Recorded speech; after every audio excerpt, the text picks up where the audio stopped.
అందరికీ మరణత దేవుని యొక్క మహాకృపను బట్టి మరొకసారి దేవుని యొక్క వాక్యంను నేర్చుకోవడానికి ప్రభు ఇచ్చిన ఆత్మీయ అవకాశంకై దేవునికి మహిమ కలుగును గాక. ఆమేన్. యోహాను గారు రాసిన పత్రిక 3వ అధ్యాయము 4వ వచనం, పాపము చేయు ప్రతివాడును ఆజ్ఞను అతిక్రమించును, ఆజ్ఞాతిక్రమమే పాపము. ప్రార్థన చేసుకుందాం. సర్వకృపానిధి, దయగలిగిన తండ్రి, కృప కలిగిన తండ్రి, నీ ఘనమైన నామమునకు వందనాలు, స్తుతులు, స్తోత్రాలనైనా దీవించండి, మీ ఆత్మతో నడిపించండి, మీకు అంగీకారముగా బలపరుచుకొనండి. మీ కౌగిట భద్రపరుచుకొని మాతో మీరుండుమని, మాలో మీరుండుమని, మమ్మను నీకు అంగీకారంగా మలుచుకొని పరిశుద్ధాత్మ తండ్రి గారి యొక్క వశములో మమ్మల్ని స్థిరపరిచి బలపరిచి తగిన ఆత్మీయ ఆహారమును మాకు అందించి మీరు మహిమను పొందుమని, మహిమనాథును శ్రేష్ఠపాలకుడును ఏకరక్షకుడకు యేసునామమున అడుగుచున్నాము తండ్రి. ఆమేన్. త్రిత్వదేవుని దీవెనాశీర్వాదములు, శుభములు, మేలులు, ఉపకారములు, తలంపులు, తలాంతులు, ధన్యతలు ప్రభు నిండుగా మెండుగా మన ఎల్లరికూ అందింపచేసి ప్రభు మహిమ పొందును గాక. ఆమేన్. దేవుని యొక్క విశ్వాస యొక్క జీవితము దైవ సంబంధమైన కనికరమును, పరిశుద్ధతను సంపాదించుకునేది. దేవుడు రాయించిన ప్రతి మాట కూడా విశ్వాసిని వెలుగులోనికి నడిపించేది. శిలువధ్యాన దినముల్లో ఉన్నాం. యేసుక్రీస్తు ప్రభు యొక్క శ్రమను తలంచుకునే వారముగా ఉన్నాం. దేవుని యొక్క వాక్యమే చెబుతుంది, ఏ మనిషి అయితే దేవుని మాటను తృణీకరిస్తాడో, దేవుడు చెయ్యమన్న దానిని చేయకుండా దేవుడు చెయ్యొద్దనే దానిని చేయుట అనేది పాపము. దేవుని ఆజ్ఞను అతిక్రమించటం, దేవుని మాటను కాదనటం, దేవుని మాటకు విధేయత లేకపోవటం పాప సంబంధమైన వరుసలో మనం ఉన్నట్లు. పాప సంబంధమైన వరుస పరిశుద్ధతను ఎప్పుడూ కూడా ఇవ్వదు. పాప సంబంధమైన జీవితము పరిశుద్ధమైన జీవితమునకు ఎప్పుడూ కూడా మరి సరైనది కాదు. ఎందుకు ఈ మాటను నేను జ్ఞాపకం చేస్తానంటే, ఎన్నో మారులు ఎన్నోసార్లు పాపమును మనం సంపాదించుకున్న వారం, దేవుణ్ణి విడిచిపెట్టిన వారం.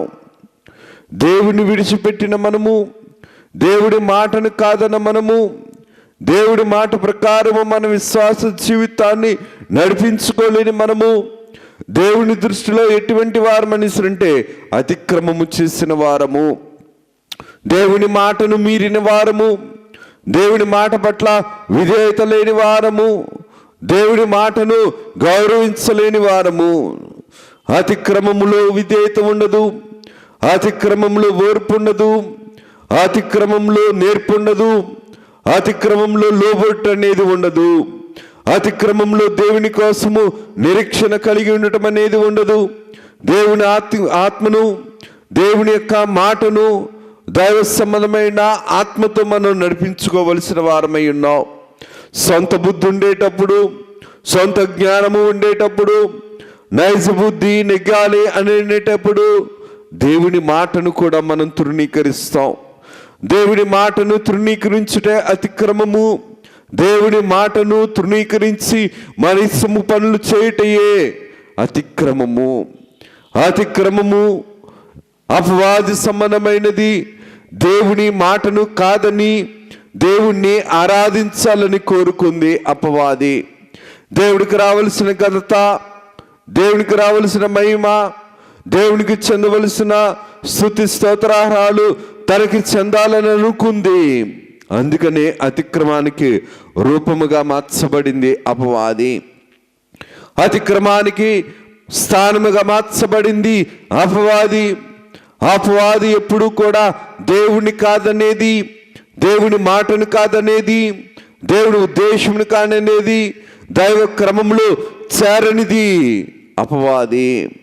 అపవాది సమానమైన జీవితము అతిక్రమాన్ని చేస్తుంది, అక్రమాన్ని చేస్తుంది అని ఆలోచన కలిగి దైవ సమానమైన క్రమమును కూడా అశ్రద్ధ చేస్తుంది. ఎందుకు ఈ మాటను నేను జ్ఞాపకం చేస్తానంటే, దైవ సమానమైన జీవితము ఎప్పుడు కూడా దేవుని యొక్క అతిక్రమాన్ని కాదను, దేవుని యొక్క ఆజ్ఞను కాదనదు. దేవుని ఆజ్ఞను కాదనుటే అతిక్రమము, దేవుని మాటను కాదనుటే అతిక్రమము.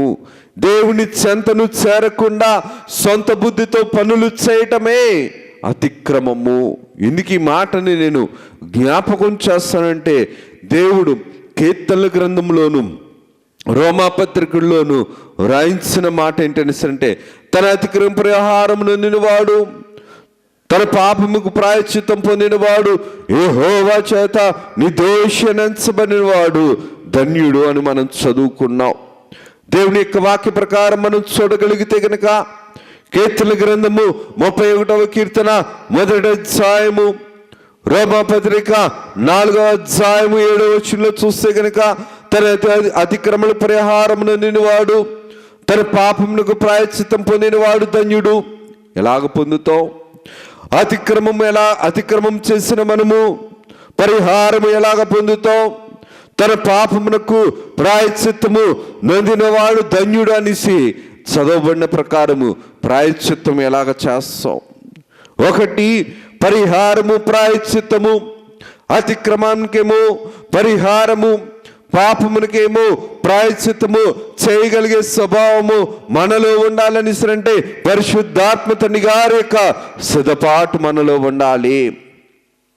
పరిశుద్ధాత్మ తండ్రి గారి యొక్క సిద్ధపాటు మనలో ఉండేటప్పుడు, పరిశుద్ధాత్మ తండ్రి గారి యొక్క నడిపింపు మనలో ఉండేటప్పుడు దేవుని దగ్గర మన అతిక్రమాలను మనం ఒప్పుకుంటాం. పాపమునకు ప్రాయశ్చిత్తము జరగాలన్నా, మన యొక్క పాపమునకు ప్రాయశ్చిత్తము జరగాలన్నా, మన అతిక్రమ పరిహారము జరగాలన్నా యేసుక్రీస్తు ప్రభు మాత్రమే మనకి కారకుడు. యేసుక్రీస్తు ప్రభు పాప పరిహారకుడు. యేసుక్రీస్తు ప్రభు మన పాపమునకు ప్రాయశ్చిత్తము చేయగలిగే నిత్య జీవాధిపతి. యేసుక్రీస్తు ప్రభు మనల్ని రక్షించేవాడు, పాపము భక్షించేది, మన యొక్క స్వభావము శిక్షించేది, దేవుని యొక్క ఆత్మ ఎప్పుడు కూడా రక్షించేది. ఇందుకు ఈ మాటని నేను జ్ఞాపకం చేస్తానంటే, దేవుని యొక్క మాట ప్రకారం మనం చూడగలిగితే గనక ఎప్పుడు కూడా మనము పాపము చేసేవారము, పాప ఫలితములతో ఉండేవారము, శాప బ్రతుకులు ఉండేవారము. శాపముతో ఉండిపోకుండా, పాపముతో ఉండిపోకుండా, వ్యాధులతో ఉండిపోకుండా, శిక్షలతో ఉండిపోకుండా పరిహారము చేయగలిగే యేసుక్రీస్తు ప్రభువును మనం చేరగలగాలి. మన పాపమునకు శాపమైన బ్రతుకు దేవుడు యేసుక్రీస్తు ప్రభు పరిహారం చేయగలిగేవాడు. యేసుక్రీస్తు ప్రభు మనల్ని నిలబెట్టేవాడు, పరిశుద్ధంగా నిలబెట్టేవాడు. కారణం ఏంటనిసరంటే ఆయన జ్ఞానము, పనులు, ఆలోచన అన్నీ కూడా పరిశుద్ధమైనవి. పరిశుద్ధమైన పనులు చేయగలిగేవాడే మనల్ని నిలబెట్టేవాడు. దేవుని ఆజ్ఞను మేరటానికి అలవాటు పడిపోయిన వారు. ఇంకా ముందుకు వెళ్ళి వాక్యములు మనం చూడగలిగితే గనక దేవుని మాటని కాదని ఆదాము అవ్వలు తమ పాపమును ఒప్పుకోలేదు. ఒకరి మీద ఒకరు నేరము వేసుకున్నారు. ఒకరి మీద ఒకరు నేరము వేసుకోకపోవడమే కాక దేవుని మీద కూడా నేరము వేశారు.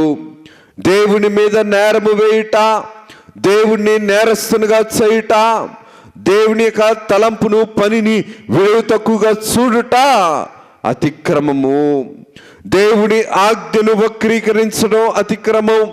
దేవుని మాటను కాదనటం అతిక్రమం, దేవుని మాట ప్రకారం విధేయత చూపకపోవటం అతిక్రమం, దేవుని మాటను వక్రీకరించి దేవుని మీద నేరము మోయటం అతిక్రమం. మనలో అతిక్రమం ఉండేటప్పుడు, మనలో పాపం ఉండేటప్పుడు, మనలో పాపస్థితమైన జీవితం ఉండేటప్పుడు దేవుని దగ్గర కూడా మన యొక్క అయోగ్యతను, పాపమును మనం ఒప్పుకున్నాం. దేవుని దగ్గర మనం ఒప్పుకోవాలని ఇస్తున్నంటే పరిశుద్ధాత్మ తండ్రి గారి యొక్క దైవ చిత్తానుసారమైన దుఃఖము మారు మనసును కలుగు చేస్తుంది. దైవ చిత్తానుసారమైన దుఃఖము దేవుని దగ్గర మన అయోగ్యతను ఒప్పుకునేలాగా చేస్తుంది. కారణం ఏంటనిస్తున్నంటే తన అతిక్రమములకు పరిహారము నొందినవాడు. అనగా మనము ఎన్నిసార్లు దేవుని మాటను కాదన్నాము, దేవుని ఆజ్ఞను కాదన్నాము, దేవుని చిత్తమును కాదన్నాము, ఆ అవిధేయత ఎప్పుడు కూడా ఏమి తీసుకొని వస్తుందంటే పాప ఫలితమును తీసుకొని వస్తుంది. దేవుని సన్నిధిలో ఉన్నా సరే, దేవుని మందిరంలో ఉన్నా సరే, దేవుడు ఏర్పరచుకున్న వారమైనా సరే, దేవుని సంఘముగా పిలువబడుతున్న వారమైనా సరే, దేవుని మాటను ఖచ్చితంగా మనము విధేయత చూపించవలసిన వారమై ఉన్నాం. దేవుని మాటకు ఖచ్చితంగా విధేయత చూపించకపోతే, దేవుని మాటకు మనము లోబడకపోతే, దేవుని సన్నిధికి మనము లోబడకపోతే, దేవునికి మనము లోబడకపోతే దేవుని దృష్టిలో మనము అతిక్రమించిన వారమై ఉన్నాం. దేవుడు ఏదైనా తోటలో ఆదామవ్వలకి రాజరికాన్ని ఇచ్చాడు, పరలోక సమానమైన పరిశుద్ధతనిచ్చాడు, పరలోక సమానమైన పోషణనిచ్చాడు, మహిమ స్థితినిచ్చినప్పటికీ కూడా ఒక్క ఆజ్ఞ అతిక్రమము వారిని దేవుడిచ్చిన వాటన్నింటి నుంచి కూడా దూరము చేసింది. పాపము దేవుడు ఇచ్చిన వాటిని దూరము చేస్తుంది. పాపానికి ఉన్న స్వభావం ఏంటనిస్తారంటే దేవుడిని నిలుపుకోదు, దేవుడిచ్చినవి కూడా నిలుపుకోనివ్వదు. కారణం ఏంటంటే అతిక్రమం ఎప్పుడు కూడా లోపల దాచిపెట్టుకునే స్వభావాన్ని, మోసపుచ్చే స్వభావాన్ని నేర్పిస్తుంది, స్థిరపరుస్తుంది. పాపానికున్న జబ్బు, పాపానికున్న స్వభావము, పాపానికున్న నైజం ఏంటనిస్తారంటే పాపమును ఒప్పుకొననివ్వదు. అతిక్రమములను మనం దేవుని దగ్గర ఒప్పుకునే వారముగా ఉండాలి. దేవుని సన్నిధిలో దేవుని వారముగా ఉండేటప్పుడు దేవుని దగ్గర మన అయోగ్యతను ఒప్పుకునే వారముగా ఉండాలి. ఒప్పుకునే వారముగా ఉన్నామా? లేదంటే మన హృదయాంతరంగములో పాపమును కప్పుకునే వారముగా ఉన్నామా? మన నైజం ఎప్పుడు కూడా పాపమును ఒప్పుకోనివ్వదు. మన నైజం ఎప్పుడు కూడా దేవుని యందు భయభక్తులను నేర్పించదు. మన నైజము ఎప్పుడు కూడా మానవ స్వభావము, దేవుని పట్ల గౌరవము, విధేయతను తెలియచేయనివ్వదు. కారణం ఏంటనిస్తారంటే పాపం ఎప్పుడు కూడా పరిశుద్ధతను చేరుకోనివ్వదు. పాపం ఎప్పుడు కూడా పరిశుద్ధతను కలవనివ్వదు. పాపం ఎప్పుడు కూడా పరిశుద్ధతగా ఉండటానికి ఇష్టపడదు. కానీ దేవుని కార్యము ఎప్పుడు కూడా పరిశుద్ధత వైపు నడిపించేది, పాపము వైపు కాక పరిశుద్ధతను ప్రేమించేది, పరిశుద్ధతలో ఉండటానికి నడిపించగలిగేది. అందుకనే ప్రభు అన్న మాట ప్రకారం చూడగలిగితే గనక నేను పరిశుద్ధునట్లును మీరును పరిశుద్ధులయ్యుండుడి. దేవుడు పరిశుద్ధమైన కార్యమును జరిగించేవాడై ఉన్నాడు. పరిశుద్ధమైన కార్యము పరిశుద్ధమైన దేవుడు మాత్రమే జరిగించగలిగేవాడు. మనం అపరిశుద్ధులము, మనలో పవిత్రత లేదు, మనం అవిధేయులము, మనం అవిశ్వాసులము, అల్ప విశ్వాసులము, దేవుని మాటకు లోబడని వారము, దేవుని మాటకు విధేయత చూపని వారము మనము. అనగా మన బ్రతుకు అతిక్రమము, మన బ్రతుకు, మన పాప బ్రతుకు, మన శాప బ్రతుకు దేవుని దృష్టిలో అతిక్రమించినది. అతిక్రమము కలిగిన వారముగా ఉన్నాము. అతిక్రమము అనగా దేవుని మాటని కారనుటే కదా. అతిక్రమముగా ఉన్న మనము తన అతిక్రమముకు పరిహారము నొందినవాడు, తన పాపమునకు ప్రాయశ్చిత్తము పొందినవాడు ధన్యుడు. ఎవరి చేత ప్రాయశ్చిత్తము, ఎవరి చేత పరిహారము జరగాలి అనిసినంటే పరిహారము చేయగలిగే బలుండాలి. ప్రాయశ్చిత్తము జరగాలంటే ప్రాయశ్చిత్తము చేయగలిగే పరిశుద్ధత కలిగిన దేవుడు ఉండాలి.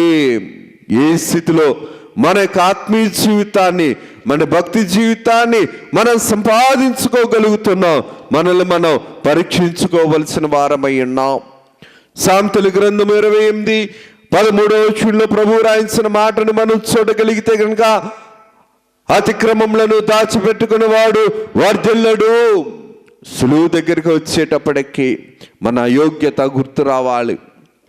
దేవుని దగ్గరికి వచ్చేటప్పటికి మన బుద్ధి మనకు గుర్తు రావాలి.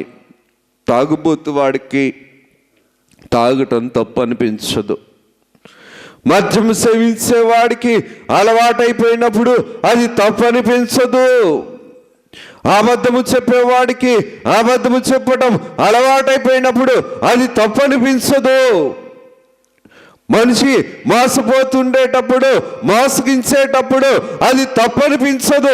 ఎదుటి వ్యక్తి బలహీనుడే కదా, వాడిదే కదా తప్పు అని అనుకుంటాడు. ఇది లోకము నైజము, ఇది అపవాది నైజము. కానీ దేవుని వాక్యం చెబుతుంది, అతిక్రమములను దాచిపెట్టుకుని వాడు వర్ధిల్లడు. మనలో, మన భక్తి జీవితంలో, మన విశ్వాస జీవితంలో, మన ప్రార్థనా జీవితంలో, దేవుని పట్ల భక్తులు కలిగిన జీవితంలో, దైవ విధేయత కలిగిన జీవితంలో అతిక్రమంలో ఉన్నవా, అక్రమంలో ఉన్నవా మనము పరీక్షించుకోవలసిన వారమై ఉన్నాం. అక్రమము విస్తరించిన చేత ప్రేమ చల్లారదు కదా, అతిక్రమము దాచిపెట్టుకున్న చేత వృద్ధి అవ్వదు కదా. అతిక్రమములకు పరిహారము కాకపోతే ధన్యమైన బ్రతుకు ఎలాగుంటుంది? అతిక్రమములను పరిహారము చేయగలిగేవాడు అతిక్రమము చేయనివాడు, అతిక్రమము చేయనివాడు దేవుడైన యేసుక్రీస్తు ప్రభు మాత్రమే. యేసుక్రీస్తు ప్రభు అతిక్రమము చేయలేదు, ఆజ్ఞను మేరలేదు. ఆజ్ఞను నెరవేర్చిన వాడు యేసుక్రీస్తు ప్రభు. ఆజ్ఞను మీరిన వారు మనము. ఆజ్ఞాపించినా సరే చెవిని పట్టని వారము మనము. అంతరంగములో అతిక్రమము, మాటలు అబద్ధముతో బ్రతుకుతున్న వారము మనము. అంతరంగములో అతిక్రమము పెట్టుకొని నోటి మాటతో అబద్ధంలాడుతున్న మనము దేవుని దగ్గర ఎప్పుడు మనం పరిహారం పొందిన వారము. దేవుని దగ్గర మన అతిక్రమములకు పరిహారము పొందిన వారమైతే గనక, మన పాపమునకు ప్రాయశ్చిత్తము పొందిన వారమైతే కనుక దేవుని దృష్టిలో మనము ధన్యులుగా ఎంచబడతాం. దేవుని దృష్టిలో ధన్యకరమైన స్థితి లేనప్పుడు, మనకు మనమే భక్తి పరులు అనిపించుకునేటప్పుడు, తమ్మును తాము యోగ్యులు అనిపించుకొనుట, తమ్మును తాము మోసగించుకొనుట. దేవుని దృష్టిలో యోగ్యులమని ఎంచబడినప్పుడే ధన్యులుగా మార్చబడతాం. యేసుక్రీస్తు ప్రభు ఏ మనిషిని కూడా తృణీకరించేవాడు కాదు. ఎట్టి పాపమునైనా సరే యేసుక్రీస్తు ప్రభు పరిహారము చేసేవాడు. ఎట్టి శాపగ్రస్తమైన బ్రతుకునైనా సరే యేసుక్రీస్తు ప్రభు పరిశుద్ధపరిచేవాడు. మన అతిక్రమములను వెంబడించే దుస్థితిలో మనం ఉంచుకునే వారముగా ఉండకూడదు. అనగా మన పాపభూయిష్టమైన బ్రతుకు ఎప్పుడూ కూడా మనల్ని పతనానికి నడిపిస్తుంది. హృదయంలో, అంతరంగములో అతిక్రమం ఉంటే కనుక అతిక్రమం ఎప్పుడు కూడా మనల్ని వర్ధలింపచేయదు. మోసకరమైన బ్రతుకు, శాపకరమైన బ్రతుకు, అబద్ధమాడైనా సరే, మోసము చేసైనా సరే మనం బాగుపడాలని చెబుతాది. కానీ దేవుని యొక్క ఆజ్ఞ ఏమంటుందని అంటే, నీతి కోసము ఆకలి దప్పికల వారు ధన్యులు, వారు తృప్తిపరచబడుదురు. దేవుడు నీతిమంతుడిగా ఉండటానికి లోకము ఒప్పుకోలేదు. నీతిమంతుడిగా ఆయన జీవించడానికి లోకము ఒప్పుకోలేదు. దేవుణ్ణే నీతిమంతుడు కాదనింది లోకము. కానీ మనల్ని మనం నీతిమంతులు అనిపించుకోవడం, మనల్ని మనం మెచ్చుకోవడం, మనల్ని మనం యోగ్యులుగా ఎంచబడటం దేవుని దృష్టిలో ఎటువంటి వారమనిస్తునంటే అతిక్రమము చేస్తున్న వారం. దేవుని మాటను కాదని, దేవుని చిత్తము కాదని, దేవుని నిర్దేశించిన మార్గము కాదని, సొంత బుద్ధితో, సొంత ప్రయత్నముతో, సొంత స్థితితో దేవునికి వ్యతిరేకముగా బ్రతకడం ఎటువంటిది అనిస్తునంటే అతిక్రమించిన వారం. బిలాము కూడా ఒకప్పుడు దేవుని ఆత్మ పొందిన వాడే, దేవుని ప్రత్యక్షతలు కలిగిన వాడే, లోక సంబంధమైన ఐశ్వర్యము వైపు, మనుషులు ఇచ్చే బహుమానము వైపు బుద్ధి కలిగిన వాడు. కాబట్టి బుద్ధిలో ఏం నేర్చుకున్నాడనిసినంటే, ఏమి చేర్చుకున్నాడనిసినంటే దుర్నీతిని చేర్చుకున్నాడు. అందుకనే బిలాము దుర్నీతి వల్ల కలుగు బహుమానమును ప్రేమించను. బిలాము దుర్నీతి వల్ల వచ్చే బహుమానమును ప్రేమించాడు. కానీ దైవ చిత్తానుసారమైన దుఃఖము వల్ల కలిగే, మారు మనసు వల్ల కలిగే దైవ స్థితిని బిలాము ప్రేమించలేకపోయాడు, బిలాము పొందుకోలేకపోయాడు. దేవుని కాదనుకున్నాడు, దేవుని ప్రజలను కాదనుకున్నాడు, రాజు వల్ల వచ్చే బహుమానము గొప్పదనుకున్నాడు. అందుకనే బిలాము ఏమయ్యాడనిసినంటే దిగజారిపోయాడు. బిలాము చేసిన అతిక్రమము బట్టి దేవుడు అతన్ని గద్దించాడు. గద్దించినా సరే గద్దింపుకు లోబడని వాడు శాపగ్రస్తుడు అన్నట్లు, గద్దింపుకు లోబడని వాడు శిక్షకు పాత్రుడు అన్నట్లు, అతిక్రమము చేస్తుండేటప్పుడు దేవుని మాట కూడా మనల్ని గద్దించేది. గద్దింపు బుద్ధిని చెబుతుంది, గద్దింపు హెచ్చరిస్తుంది, గద్దింపు సరైనది కాదని చెబుతుంది, గద్దింపు సరైన మార్గమును, సరైన స్థితిని నేర్పిస్తుంది. బిలాము కూడా తప్పు చేసినప్పుడు దేవుని ఆత్మ అతని గద్దించింది, దేవుని ఆత్మ బుద్ధి చెప్పింది, దేవుని ఆత్మ దిద్దుబాటు వైపు నడిపించింది. కానీ నడవలేకపోయాడు. కారణం ఏంటనిస్తానంటే తన హృదయములో అతిక్రమాన్ని ఉంచుకున్నాడు. అతిక్రమమును దాచిపెట్టుకునేవాడు వర్ధిల్లడు. అతిక్రమమును దాచిపెట్టుకునేవాడు వర్ధిల్లడు. ఎందుకు ఈ మాటను నేను జ్ఞాపకం చేస్తున్నాననిస్తానంటే, దేవుని సన్నిధిలో ఉన్న మనము దేవుని మాటను వినవలసిన వారము. దేవుని సన్నిధిలో ఉన్న మనము దేవుని మాటను గౌరవించకుండా ఎవరి మాట గౌరవించినా సరే అది దీవెన కాదు కదా. దేవుని మా సన్నిధిలో ఉన్న మనము దేవుని మాటను వినకపోవటాన్ని బట్టి అతిక్రమించిన వారము కదా. మన అతిక్రమమును బట్టి యేసుక్రీస్తు ప్రభు నలగొట్టబడ్డాడు, యేసుక్రీస్తు ప్రభు కొట్టబడ్డాడు. మన అతిక్రమమును బట్టి యేసుక్రీస్తు ప్రభు నెట్టబడ్డాడు, యేసుక్రీస్తు ప్రభు నలగొట్టబడ్డాడు, యేసుక్రీస్తు ప్రభు మరణానికి పాత్రుడిగా ఎంచబడ్డాడు. కారణం ఏంటనిస్తానంటే అతిక్రమము నీతిని ఉండనివ్వదు, నీతిని జరగనివ్వదు. మన హృదయంలో కూడా, మన భక్తి జీవితంలో, మన విశ్వాస జీవితంలో, మన ప్రార్థనా జీవితంలో, మన దైవ నిరీక్షణ జీవితంలో అతిక్రమమును పెట్టుకుంటే కూడా లోకము దృష్టిలో యోగ్యులుగా ఉండొచ్చేమో కానీ దైవ సంబంధమైన దృష్టిలో మాత్రం, దేవుని చిత్తములో మాత్రం యోగ్యులము కాదు. ఇందుకు ఈ మాటను నేను జ్ఞాపకం చేస్తున్నాను అనిస్తానంటే, అతిక్రమించడం అనిస్తానంటే ఆజ్ఞకు లోబడకపోవటం, దేవుని మాటకు లోబడకపోవటం, దేవుని ఉద్దేశమునకు గౌరవించకపోవటం, దైవ సంబంధమైన భయభక్తులు లేకపోవటం, అవిధేయత, అతిక్రమించుట. ఈ అతిక్రమము, ఈ అతిక్రమమును ఎలాగ నడిపిస్తుందనిస్తానంటే పాప శాప ఫలితము వైపు నడిపించగలుగుతుంది. ఒకప్పుడు బిలాము చేసిన అతిక్రమము బిలామును వర్ధిల్లకుండా చేసింది. కానీ దేవుని యొక్క ఆజ్ఞ కలిగిన మనము దేవునికి ఆజ్ఞకు లోబడుతున్నామా?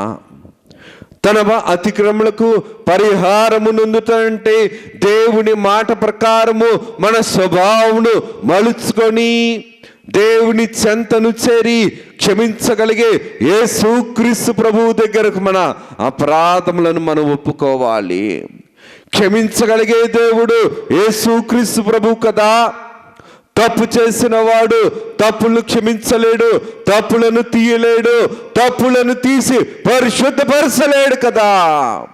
యేసుక్రీస్తు ప్రభు తప్పు చేయని వాడు, తప్పును ప్రోత్సాహపరచని వాడు. తప్పుగా ఉన్న వారిని కనీసము గద్దించైనా సరే, హెచ్చరించైనా సరే, శిక్షించైనా సరే క్షమించగలిగే యోగ్యత కలిగిన వాడు యేసుక్రీస్తు ప్రభు.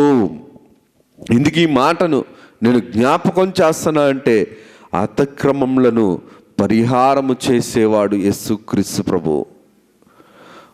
పాపమును సంబంధమైన బ్రతుకుని పరిహారము చేసేవాడు, ప్రాయశ్చిత్తము చేసేవాడు యేసుక్రీస్తు ప్రభువు.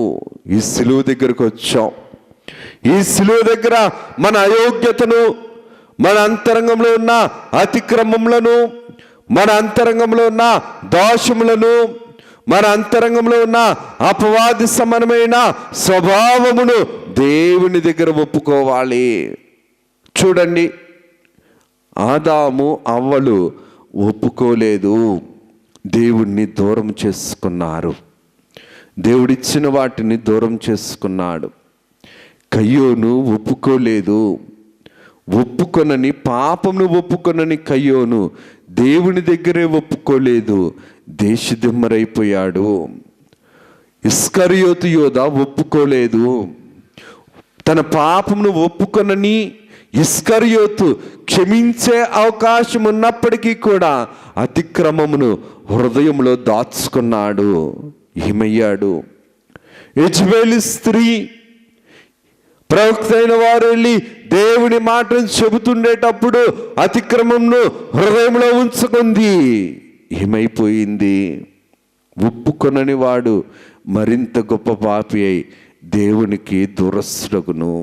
దేవుణ్ణి మనం చేర్చుకోవాలంటే మన అయోగ్యతను, మన అతిక్రమమును, మన పాప జీవితాన్ని, మన శాప జీవితాన్ని క్షమించగలిగే యేసుక్రీస్తు ప్రభువు దగ్గర మనం ఒప్పుకోవాలి. ఒప్పుకోకపోతే కప్పుకునే వారముగా ఉంటే బిలాము వంటి వారముగా, గెహాజీ వంటి వారముగా, ఇస్కరియోతు యోధా వంటి వారముగా, లేదంటే గనక యెజబెలు స్త్రీ వంటి వారముగా, లేదంటే గనక కయ్యోను వంటి వారముగా మన వరుస మార్చబడిపోతుందేమో మనల్ని మనం గమనించుకోవలసిన వారమై ఉన్నాం. అందుకనే ఈ సిలువ ధ్యానాలు మన అయోగ్యతను తెలియచేసే దినాలు. మనల్ని శిక్షించే బుద్ధులు, దుర్మార్గత వైపు నడిపించే బుద్ధులు, సైతాను స్వభావములు, ప్రాచీన స్వభావములు, నైజ బుద్ధులు, నరకానికి నడిపించే బుద్ధులు ఏమైతే ఉన్నావో వాటినన్నింటినీ కూడా దేవుని దగ్గర మనం ఒప్పుకునే దినాలు సిలువ ధ్యాన దినాలు. సిలువ ధ్యానాలు మనల్ని పరిశుద్ధపరిచేవి. సిలువ ధ్యాన దినాలు మనల్ని బాగు చేసేవి. సిలువ ధ్యాన దినాలు సిలువలో ఉన్న పరిశుద్ధతను మనకు అందించేవి. సిలువ ధ్యాన దినాలు మనలో ఉన్నటువంటి పాపమును అధికారము లేకుండా చేసే సిలువ ధ్యాన దినాలు. సిలువ ధ్యాన దినాలు మనలో అపవాది సమానమైన క్రియలకు అనంతకాల నాశనము కలిగించేవి సిలువ ధ్యాన దినాలు. సిలువ ధ్యాన దినాలలో పరిశుద్ధత ఉన్నది. సిలువ ధ్యాన దినాలలో నిర్జీవ క్రియలకు అధికారము లేదు. సిలువ ధ్యాన దినాలలో పరిశుద్ధమైన ప్రేమను అందుకునే పరలోకపు సమానమైన దినాలు. దేవుడు ప్రయాసపడిన దినాలు, దేవుడు మన కోసము తన శరీరమును యాగముగా అర్పించిన దినాలు, ధ్యానించుకునే దినాలు, సిలువ ధ్యాన దినాలు. సిలువను గురించిన వార్త మనకు రక్షణకరమైతే మనకు సంతోషంగా ఉంటుంది. వెరివానికి ఎలాగుంటుందనిసనంటే సిలువను గురించిన వార్త వెరివారికి ఎలాగ కనిపిస్తుందంటే వెరితనంగానే కనిపిస్తుంది. రక్షణను కోరుకోలేని వారికి, రక్షణను నిర్లక్ష్యము చేసుకునే వారికి, రక్షణను సంపాదించుకోవడానికి ఆసక్తి లేని వారికి వెర్రితనంగానే కనబడుతుంది. సిలువను గురించిన వార్త రక్షింపబడుతున్న వారికి ఇది దేవుని శక్తి కదా. దేవుని శక్తి పాపమును ఒప్పుకునేలాగా చేస్తుంది. దేవుని శక్తి పాపమును ఒప్పుకుంటే మాత్రమే కాదు, తిరిగి తప్పిపోయిన కుమారుడు తండ్రి యొద్దకు ఎలాగైతే చేరాడు, అలాగే లోకంలో ఉన్న వ్యక్తి దేవుని చేరుకుని దినములు క్రమపరుచుకునే స్వభావము కలిగిన దినములు ఈ సిలువ ధ్యాన దినములు. ఈ సిలువ ధ్యాన దినముల్లో దేవుణ్ణి చేరుకోగలుగుతున్నామా? దేవుణ్ణి చేర్చుకోగలుగుతున్నామా? దేవుణ్ణి దూరము చేసే పాపములను మనం ఒప్పుకోగలుగుతున్నామా? దేవుణ్ణి దూరము చేసే సైతాను స్వభావమును తొలగించుకోగలుగుతున్నామా? మనల్ని మనం పరీక్షించుకోవలసిన వారమై ఉన్నాం. కారణం ఏంటంటే అతిక్రమముతో లోకములో ఎంత ఉన్నా సరే బిలాము వంటి స్థితి. అతిక్రమంతో లోకముతో ఏమి సంపాదించుకున్నా సరే అది వ్యర్థమే. ఫరో అంటాడు, అయ్యా ఈ ఒక్కసారికి నా అతిక్రమాలు క్షమించు అంటాడు. కానీ లోపలేముందనిసనంటే మాట అయితే అన్నాడు, కానీ లోపలైతే అతిక్రమము, ఆజ్ఞాతిక్రమం ఉండిపోయింది.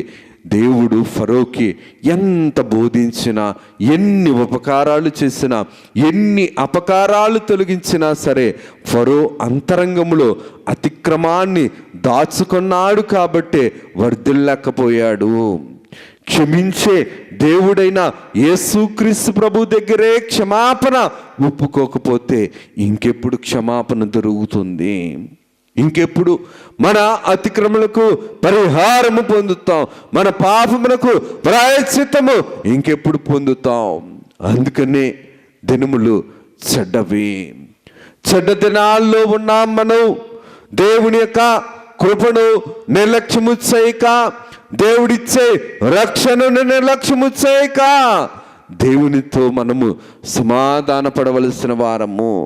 దేవుని కాదని, దేవుడు వద్దని, దేవుని యొక్క క్రమమును కాదని కయ్యోను వరుసలో ఉన్నామా? లోకమును ఎదుట గొప్పగా ఎదగాలనుకున్నా వాడు నశించిపోయాడు. ఇస్కరియోతు వంటి స్థితిలో మనం ఉండగలిగామా? ఏ వరుసలో మనం ఉంటున్నాం? ఎందుకు ఈ మాటను నేను జ్ఞాపకం చేస్తాను? దేవుని పని దీవెనే, దేవుని మాట దీవెనే, దేవుని దైవక్రమము దీవెనే.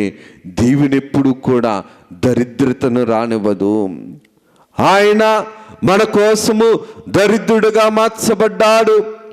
వ్యాధిగ్రస్తుడిగా, వ్యసనపరుడుగా మార్చబడ్డ దినములు సిలువలోనే కదా.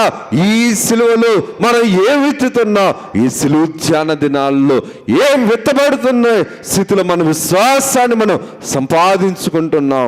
మనల్ని మనం పరీక్షించుకోవలసిన వారమై ఉన్నాం.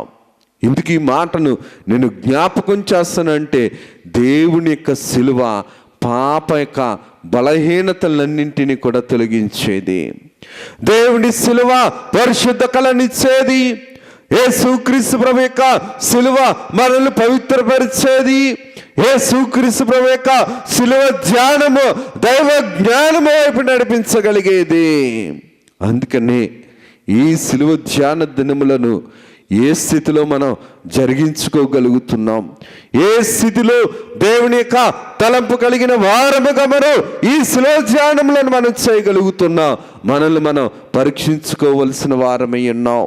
ఎన్ని శ్రమలు అన్ని దానములు అన్నట్టు యేసుక్రీస్తు ప్రభు ప్రతి క్షణము కూడా మన రక్షణ కోసం తాపత్రయపడ్డాడు. ప్రతి క్షణము కూడా శారీరకంగాను, ఆత్మీయంగాను, భౌతికంగాను దేవుణ్ణి నలగొట్టింది లోకము.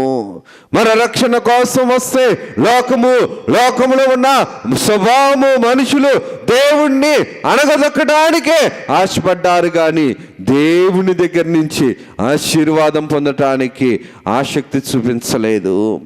కనీసం ఆలోచన కూడా చేయలేదు. కపటపాయము చేత ఆశీర్వదించే దేవుణ్ణి శాపగ్రస్తంగా మలిచింది ఇది లోకము. అటువంటి లోకములో మనం ఉండాలి అని అనుకుంటున్నామని అంటే బిలాము వంటి వరుసలో ఉన్నట్లే, కయోను వంటి వరుసలో ఉన్నట్లే, యెజబెలు స్త్రీ వంటి వరుసలో ఉన్నట్లే, ఇస్కరియోతు యోధా వంటి వరుసలో ఉన్నట్లే, రాజైన ఫరో వంటి వరుసలో ఉన్నటువంటి కానీ దేవుడు అంటున్న మాట, దేవుడు రాయించిన మాట దేవుని వాక్య ప్రకారం చూడగలిగితే పాపములను తీసివేయుటకై ఆయన ప్రత్యక్షమాయను. పాపమును తీసివేయటానికి దేవుడు భూలోకానికి వచ్చాడు. అందుకనే దేవుడు అంటున్న మాట, దేవుడి యొక్క కార్యక్రమాన్ని బట్టి చూడగలిగితే ఆనాటి కాలంలో కూడా నువ్వు సూచక్రియలు చేయన్నారే కానీ మాలో పాప ఫలితాన్ని తీసే దేవుడా అని దేవుడిని అడగలేకపోయారు. పాపముండేటప్పుడు పాపాన్ని కోరుకునేటప్పుడు పాపాన్ని తీసేయనైనా అని మనం ప్రార్థన చేయలేం. ఎందుకంటే దాన్ని మనం ఆధారంగా చేసుకున్న వారముగా ఉంటాం. అందుకని ఇర్మియా గ్రంథంలో చాలాసార్లు మనం చదువుకున్న దేవుని యొక్క ఆజ్ఞను తృణీకరించి శరీరంను ఆధారం చేసుకుని బ్రతకాలనుకునేవాడు శాపగ్రస్తుడు. ఇందుకు ఈ మాటను నేను జ్ఞాపకం చేస్తుంటే ఎటువంటి శాపగ్రస్తమైన జీవితం మనకు ఉండకూడదని యేసుక్రీస్తు ప్రభువు శాపగ్రస్తుడుగా సిలువలో దేవుడు తన్ను తాను అర్పించుకున్నాడు, తన్ను తాను సమర్పించుకున్నాడు, తన్ను తాను బలియాగముగా మార్చబడిపోయాడు. దేవుని యొక్క కార్యక్రమము ఎప్పుడు ఎల్లప్పుడూ కూడా మనల్ని రక్షణ వైపు నడిపించేదే కానీ భక్షించే శిక్ష వైపు కానీ భక్షించే తీర్పు వైపు కానీ నడిపించేది కాదు. ఆజ్ఞను అతిక్రమించి పాపము తెచ్చుకున్న వారము మనము, పాపి అని పేరు తెచ్చుకున్నవారు మనం. కానీ దేవుడు ఏమంటున్నాడని అంటే నిన్ను నేను పరిశుద్ధపరుస్తా, నేను పరిశుద్ధునట్లు మీరును పరిశుద్ధుడై ఉండుడి అని ప్రభువు తన యొక్క మాట ద్వారా, తన వాక్కు ద్వారా మనల్ని బలపరుస్తున్న దేవుడు. పాపము చేయటానికి అలవాటు పడిన మనిషి, అలవాటు పడిన స్వభావము పరిశుద్ధతను కోరుకోదు, పరిశుద్ధమైన దేవుణ్ణి చేరుకోదు. లోకానికి లోక సంబంధమైనది నచ్చుతుంది కానీ పరిశుద్ధమైనది నచ్చదు. అందుకనే ప్రభువు అంటాడు, ఇది ఇరుకైన మార్గమే కానీ విశాల మార్గము కాదు. దేవుడి కొద్ది మాటలను మన వినికిడిలో దీవించి ప్రభువు మహిమ పొందును గాక. ఆమె చిన్ని ప్రార్థన చేసుకుందా అని. సర్వకృపానిధి అయ్యా, మా యొక్క పాప పరిహారకుడు నీవు యేసయ్యా, మా యొక్క శాప పరిహారకుడు నీవు యేసయ్యా, మా యొక్క పాపములను క్షమించగలిగే ఏకైక దేవుడవు నీవే యేసయ్యా. అయ్యా, మేము చేసిన అతిక్రమములు, అక్రమములు, అవిశ్వాసపు పనులు ఎన్నైతే మాలో ఉన్నవో, ఏవైతే మమ్ములను రాజ్యము చేయుచున్నవో వారికి అనంతకాల నాశనాన్ని కలుగు చేసి దైవాత్మ సంబంధమైన తలంపులు, తలాంతులు, పరిశుద్ధతలు, నీ యొక్క నీతి కలిగిన క్షేమములు, నిరీక్షణ కలిగిన ఆలోచనలు మా యొక్క ఆత్మీయ జీవితానికి మీరే అందించి మీరే నడిపించుమని మహా గొప్ప ప్రేమతో మమ్మలను ప్రేమించి ప్రాణమును అర్పించిన యేసయ్యా, మాకు రెండవ మరణము లేకుండా నడిపించగలిగే పరలోకపు తండ్రి అయిన యేసుక్రీస్తు ప్రభువా, మమ్ములను నీ నీతితో, నీ ఆజ్ఞలకు లోబడే విధేయత కలిగిన వారముగా మీరే మమ్ములను నడిపించుకొని మీరే మహిమను పొందుమని యేసునామం అడుగుచున్నాము తండ్రి, ఆమేన్. త్రిత్వ దేవుని దీవెనాశీర్వాదములు, కృప మహదైశ్యములు, సకలైశ్వర్యములు, అనుగ్రహ ఐశ్వర్యములు ప్రభు మనకి నిండుగా మెండుగా అందింపు చేసి ప్రభు మహిమ పొందును గాక, ఆమేన్. అందరికీ మరణాత.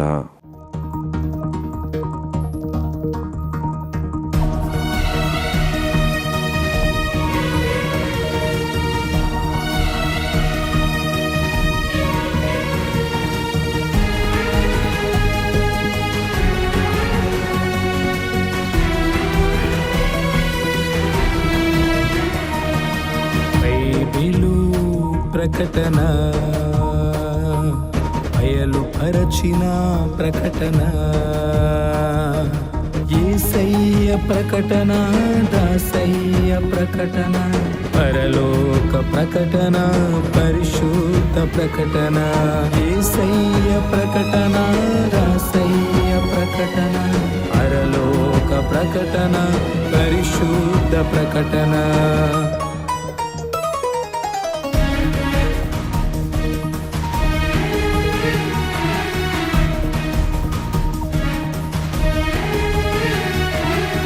ప్రకటన, బైబిలు ప్రకటన, బయలుపరచిన ప్రకటన, విమలాత్మ ప్రకటన, విజయాత్మ ప్రకటన, విశ్వాసికి ప్రకటన, విజ్ఞాపన ప్రకటన, విమలాత్మ ప్రకటన, విజయాత్మ ప్రకటన, విశ్వాసికి ప్రకటన, విజ్ఞాపన ప్రకటన. ప్రకటన, బైబిలు ప్రకటన, బయలుపరచిన ప్రకటన.